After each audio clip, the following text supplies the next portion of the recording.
تمام انسانوں، رمضان المبارک کا یہ مہینہ بس چند گھنٹے، کچھ گھڑیاں اور گنتی کے کچھ دن بچے ہیں، یہ پورا ہوگا۔ اللہ تبارک و تعالیٰ نے اپنی عظیم کتاب کلام پاک میں، القرآن میں رمضان کی جو باتیں روزے کی بیان کی ہے، اس کے تعلق سے اللہ تعالیٰ کہتا ہے وَلِتُكْمِلُوا الْعِدَّةَ، کہ تم رمضان کی روزوں کی گنتی پوری کرو، وَلِتُكَبِّرُوا اللَّهَ، اور اللہ کی بڑائی کا اعلان کرو، وَلِتُكَبِّرُوا، تم کبریائی، بڑائی اور اللہ کی عظمت کا اعلان کرو، وَلِتُكَبِّرُوا اللَّهَ عَلَىٰ مَا هَدَاكُمْ، کیوں کرو اللہ کی بڑائی کہ اللہ نے تم کو ہدایت کا سامان دیا۔ ہدایت کا کیا سامان دیا؟ رمضان المبارک میں اللہ نے قرآن کو نازل کیا۔ شہر رمضان الذی انزل فیہ القرآن، رمضان ایسا مہینہ ہے کہ جس میں اللہ نے القرآن نازل کیا، جو بار بار پڑھا جاتا ہے، اور جتنی بار پڑھا جاتا ہے نئے سے بھی زیادہ نیا لگتا ہے، کوئی چونا نہیں ہوتا۔ دنیا کی اچھی سے اچھی کتاب، اچھے سے اچھا لکھنے والا، بہترین سب کچھ کیا ہو، دنیا کا کوئی بھی انسان کو کتاب ایک بار پڑھے گا یا دو بار پڑھے گا، پھر اس کو پڑھنے من نہیں ہوگا، بولے میں پڑھ چکا ہوں، اب پڑھ کے کیا کروں میں؟ لیکن قرآن ایک ایسی کتاب ہے کہ روز پڑھو، پل پل پڑھو۔ ختم قرآن کی جو دعا قرآن میں لکھی ہوتی ہے لاسٹ میں سورہ والناس کے بعد، اس میں یہی لکھا ہوا ہے کہ یہ قرآن، اس میں جو میں بھول گیا مجھے یاد دلا دے، جو بھول گیا مجھے یاد دلا دے، ذکرنی منہ ما نسیت وعلمنی منہ ما جہلت، وہ سکھا دے جس سے میں جاہل ہوں، جس کا مجھے علم نہیں۔ موسیٰ علیہ السلام کو خضر علیہ السلام ملے تھے، خضر علیہ السلام اللہ نے کہا وَعَلَّمْنَاهُ مِن لَّدُنَّا عِلْمًا، کہ ان کو ہم نے ہمارے پاس سے علم دیا تھا، اور اللہ سکھاتا ہے، اللہ معلم بن جاتا ہے۔ قرآن آیا حضرت جبریل کے ذریعے محمد صلی اللہ علیہ وسلم تک، وحی کے ذریعے آیا، جو اللہ نے کہا تھا وہی الفاظ کے ساتھ حضرت جبریل آ کر دے دیے، سکھا دیے۔ اللہ کے رسول نے صحابہ کو سکھایا اور آج تک چلا آ رہا ہے۔ اس میں ایک نقطہ، ایک لفظ، ایک حرف، کسی بات کی کوئی تبدیلی نہیں ہوئی۔ ہم نے اس ذکر کو نازل کیا، ہم اس کی حفاظت کریں گے۔ دنیا کی ساری کتابیں بدل سکتی ہے، قرآن میں کوئی تبدیلی نہیں۔ تو اے اللہ مجھے دن رات، آنا اللیل و اطراف النہار، دن رات یہ قرآن پڑھنے کی توفیق عطا کر، اور یہ جتنا پڑھو نا جھونا نہیں ہوتا، اس سے انسان بور نہیں ہوتا۔ ایک عالم بھی بار بار ایک آیت جب پڑھتا ہے، حالانکہ وہ عالم ہے، 7 سال اس نے دورہ حدیث، علم، حفظ سب کچھ پڑھا ہے، لیکن جب ایک آیت پڑھتا ہے نا، یہ ایک عالم ہے، کوئی دوسرا عالم آ کے وہ آیت اس کو بتانے لگا تو بولتا ہے ارے ہاں یہ مطلب، یہ معنی اور اس انداز سے تو میں اس آیت کو سوچا ہی نہیں تھا، آج تم پہلی مرتبہ بتا رہے ہو کہ اس آیت کو اس انداز سے بھی سوچا جا سکتا ہے، اس میں سے یہ موتی بھی نکل سکتے ہیں، یہ قیمتی باتیں ہماری زندگی کی اس آیت سے اخذ ہو سکتی ہے۔ حضرت عبداللہ ابن مسعود کہتے ہیں کہ قرآن جب نازل ہوا نا اللہ کے رسول صلی اللہ علیہ وسلم پر، تو مکہ والے جو تھے نا، عربی کے ماسٹر تھے، ابو جہل، ابو لہب، ہاں اللہ کے رسول کے دشمن، آپ کو دکھ تکلیف اذیت دینے والے، دین اسلام کو، قرآن کو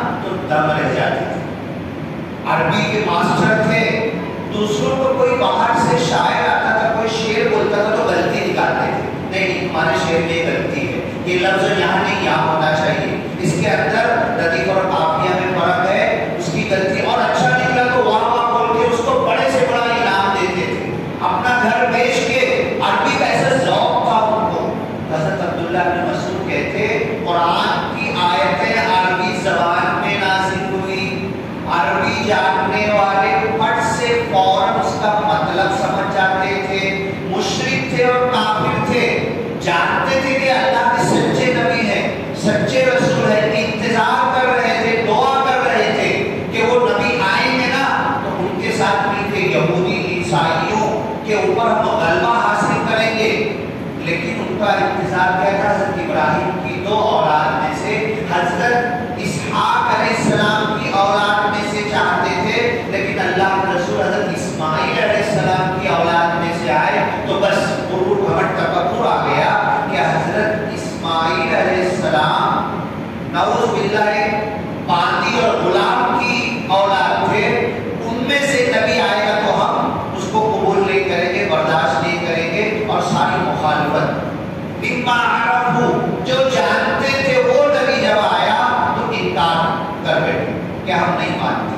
تو وہ انتظار کر رہے تھے، اور عربی میں جب سنتے تھے اور کعبہ خانے کعبہ پہ جب کوئی اچھا شعر بولتا کسی اور باہر سے آتا، وہ شعر پسند آتا تو وہ لکھ کے لگا دیا جاتا، اور لوگ آتے پڑھتے کہ کس کا ہے، کس نے کہا، اس کو میں اتنا انعام دینا چاہتا ہوں. عربی کا اتنا ذوق تھا.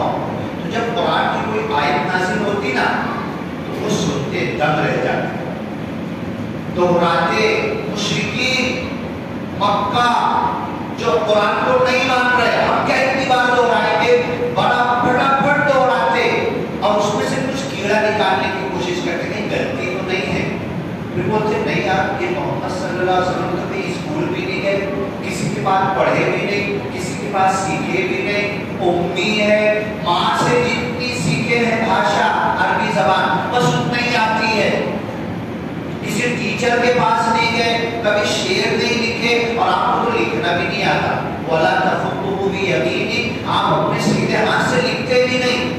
اور یہاں تک کہ اللہ کے رسول صلی اللہ علیہ وسلم کے سامنے کوئی خط لا کے عربی میں رکھ دو نا تو آپ دیکھ کے پڑھ بھی نہیں سکتے تھے، دیکھ کے پڑھنا بھی نہیں جانتے تھے، لکھنا بھی نہیں جانتے تھے. تو یہ انسان اتنا اچھا کلام بنا کے کیسے لاتا ہے؟ تو کوئی آیتیں نا صحابہ کرام کعبۃ اللہ میں لٹکا دیتے تھے قرآن کی آیت. اب حج کرنے کے لیے اسلامی حج سے پہلے بھی حضرت ابراہیم کے زمانے سے ہمیشہ حج ہوتا رہا ہے، ہر زمانے میں حج ہوتا رہا ہے، اور مشرکین مکہ بھی حج کرنے آتے تھے. وہ تو آخر میں سورہ توبہ میں کہا گیا کہ اب تو کعبہ کے قریب نہیں آ سکتے. تو یہ حج کرنے آتے تھے تو ایک ایک شعر پڑھتے تھے، اور جیسی قرآن کی کوئی آیت وہاں آ کے بولتے تھے تو بڑے بڑے شاعر اس کے نیچے لکھتے تھے یہ کسی انسان کا کلام نہیں ہے، یہ کسی انسان نے نہیں لکھا ہے. مَا قول البشر، یہ تو اللہ کا کلام. تو انہیں قرآن سن کر یہ لگتا تھا کہ یہ انسان کی بات نہیں ہے. تو حضرت عبداللہ بن مسعود کہتے ہیں قرآن کی آیتیں جو عربی زبان میں اتری ہے یہ خود اس کی ایک تفسیر ہے عربی زبان. اور جب عربی قرآن کی آیتوں کی تفسیر اٹھاؤ نا تو ایک آیت جس میں نے پڑھا وَلِتُكْمِلُوا الْعِدَّةَ وَلِتُكَبِّرُوا اللَّهَ عَلَى مَا هَدَاكُمْ، تو ایک آیت کو بتانے کے لیے، ایکسپلین کرنے کے لیے قرآن عربی کے مفسرین 10 عربی کے اشعار نقل کرتے ہیں کہ دیکھو اس معنی سے ملتے ہوئے یہ شعر ہے، اور یہ کلام سارے اشعار پر بڑھ کر. حضرت عبداللہ بن مسعود کہتے ہیں قرآن جب نازل ہوا تو اہل عرب کی زبان میں، عربی کے اندر، قریش قبیلے کے اندر، اس لہجے میں، اس الفاظ میں. آپ کو پتا ہے نا اب تو نیٹ کا زمانہ ہے، یوٹیوب پر ڈھیر ساری قلت آتی ہے. آپ کبھی مغرب، آسٹریلیا، سوڈان کے قاری ہے شیخ نوری نکالنا، آپ کو پوری تراویح کے اندر ان کے آنسو ہی چلتے رہتے ہیں، لیکن ان کی قلت الگ ہے. وَالضُّحَىٰ وَاللَّيْلِ إِذَا سَجَىٰ، تو وَالضُّحَىٰ وَاللَّيْلِ إِذَا سَجَىٰ یہ پڑھتے ہیں، لیکن ان کی آنکھ سے آنسو جاری رہتے ہیں. پورا قرآن پڑھتے ہیں وہ. شیخ نوری نام کو نکالنا، سودانی لہجے میں پڑھتے. تو قرآن 7 لہجوں پہ نازل ہوا ہے، 7 طریقے پر پڑھا جاتا ہے. مالک یوم الدین، دوسری قرأت ہے مالک یوم الدین. آج اگر امام صاحب پڑھ دیں گے تو لوگ بولیں گے کیا غلط پڑھ رہے ہیں کیا. یہ پوری دنیا میں 7 طریقے پر آج بھی قرآن پڑھا جاتا ہے. تو یہ قرآن عربی زبان میں قریش کے لہجے میں مکہ میں عرب میں نازل ہوا. اس کی تفسیر زبان ہی بتا دیتی ہے. اور کچھ آیتوں کی تفسیر اللہ کے رسول بتاتے ہیں, کچھ آیتوں کی تفسیر اللہ کے رسول کے بعد صحابہ کرام کی زندگی سے ہمیں ملتی ہے. کچھ آیتوں کی تفسیر تو قیامت تک سامنے آتی رہے گی, لیکن چیز نظر آتی رہے گی. اللہ نے کہا نا وَقَدْ جَاءَ أَشْرَاطُهَا, قیامت کی نشانیاں آ گئی. اللہ کے رسول حدیث میں بول کر چلے گئے قیامت کی نشانی. اب آج ہم کو ایک ایک نشانی نظر آئی اور قرآن میں جو لکھا ہوا وہ ساری نشانیاں حدیث کے مطابق چسپاں ہوگی کہ یہ باتیں قیامت کی نشانیوں میں سے ہے. اور کچھ آیتیں ایسی ہے کہ جو حساب کتاب حشر اللہ کے سامنے جب کھڑے ہوں گے حساب کتاب دیں گے, جب اس کی تعویل مکمل ہوگی. اور کچھ آیتیں ایسی ہے جب جنتی جنت میں چلے جائیں گے, جہنمی جہنم میں چلے جائیں گے, بیچ میں ایک دیوار, پوری سورہ اعراف ہے, جنت اور جہنم کے بیچ میں ایک دیوار ہوگی. وَعَلَى الْأَعْرَافِ رِجَالٌ, اس دیوار پہ کچھ انسان کھڑے ہوں گے. اللہ ہم کو بچائے. اس دیوار کے اوپر کھڑے ہونے سے ایک طرف جہنم ہے ایک طرف جنت ہے. جب وہ اپنی نظر جہنم کی طرف پھیریں گے, اس آراف نامی دیوار چبوترے لمبی چوڑی دیوار کتنے لوگوں میں ہزاروں لاکھوں, جب ان کی نظریں جہنم کی طرف جائے گی وَإِذَا صُرِفَتْ أَبْصَارُهُمْ تِلْقَاءَ أَصْحَابِ النَّارِ, تو جہنم کو دیکھ کر, اس کی گردی کو دیکھ کر, اس جہنم میں جلنے والوں کو دیکھ کر, اس جہنم کا ہولناک منظر دیکھ کر فوراً ہاتھ اٹھائیں گے اور اللہ سے دعا کریں گے اللہ کو بیچ والے. ابھی جنت اور جہنم کا ہمارا فیصلہ نہیں ہوا, اللہ ادھر مت ڈالنا, اللہ ہمیں ادھر مت ڈالنا. وَإِذَا صُرِفَتْ أَبْصَارُهُمْ تِلْقَاءَ أَصْحَابِ الْجَنَّةِ, جب ان کی نظریں جنت والوں, یہی کل بندہ کہہ رہا تھا ختم قرآن میں کہ جب قرآن ہم سنیں گے نا تراویح میں, ہاتھ باندھ کے کھڑے ہیں اور سمجھ میں آئے گا تو آنکھ سے آنسو جاری ہو گئی, اور جیسے ہی آنکھ سے آنسو آیا یہ ہماری دعا ہو گئی. الگ سے آدھے گھنٹے کی دعا نہیں مانگنا پڑے گی. قرآن سنتے سنتے جن کے آنکھ سے آنسو جاری ہوا, خروا سجدا وبکیا, تراویح پڑھتے پڑھتے رکوع کیے, سجدہ کیے, اور ہماری آنکھ سے آنسو ٹپک گیا قرآن سنتے سنتے, تو اللہ ان کی مغفرت کر دے. خروا سجدا وبکیا, یہ ایمان والوں کی مثال ہے کہ جب قرآن کی آیتیں پڑھی جاتی ہے زادتہم ایمانا, ان کا ایمان بڑھ جاتا ہے. لیکن مجھے کچھ سمجھ میں تو نہیں آ رہا کہاں سے ایمان بڑھے گا. ایک آدمی آیا گالی بک رہا ہے, میری بھاشا میں دے رہا ہے تو مجھے سمجھ میں آئے گا, میں ہستی چڑھاؤں گا, جا کے اس کو مارنے دوں گا. اور ایسی بھاشا میں گالی دے رہا ہے کہ مجھے سمجھ بھی نہیں آ رہا, تو میں کھڑا ہنستا رہوں گا نا, ہاں مجھے کچھ سمجھ میں نہیں آئے گا. تو یہ زبان عربی زبان میں اب سال بھر ہمارے پاس ہے, اس سال بھر میں اتنی محنت اور کوشش کر سکتے ہیں. اور آپ کو حیرت ہوگی پورے قرآن کے اندر الف لام میم سورہ فاتحہ سے والناس تک جتنے عربی کے الفاظ آتے ہیں نا سب بار بار ریپیٹ ہوتے ہیں. 80% الفاظ وہی ریپیٹ ہوتے ہیں, تھوڑے تھوڑے نئے الفاظ آتے ہیں. تھوڑی سی 2-2.5-3 مہینہ آپ لوگ محنت کر لیے, بیٹھے اللہ کے گھر میں سیکھے قرآن, تو جب تراویح میں اور نماز میں کھڑے ہوں گے آدھا کیا 40-50% قرآن سمجھ میں آنے لگے گا. اور جب قرآن سمجھ میں آئے گا نا تو ہم کو لگے گا کہ اللہ ہم سے کیا کہہ رہا ہے, اللہ مجھ سے کیا کہہ رہا ہے. میری بیوی کے لیے, میرے بچوں کے لیے, میرے گھر والوں کے لیے, پڑوسی کے لیے, یہ حضرت کے لیے, ان کے لیے قرآن کیا کہہ رہا ہے یہ جانے. لیکن بندہ کہے گا لقد جاءنی, یہ بات تو میرے لیے ہے, اللہ تو مجھے کہہ رہا ہے, یہ کتاب تو میرے پاس آئی ہے, یہ قرآن تو اسپیشل میری کتاب ہے, تم پڑھو کہ مت پڑھو یہ تو میری ہے, میں اسے گلے سے لگاؤں.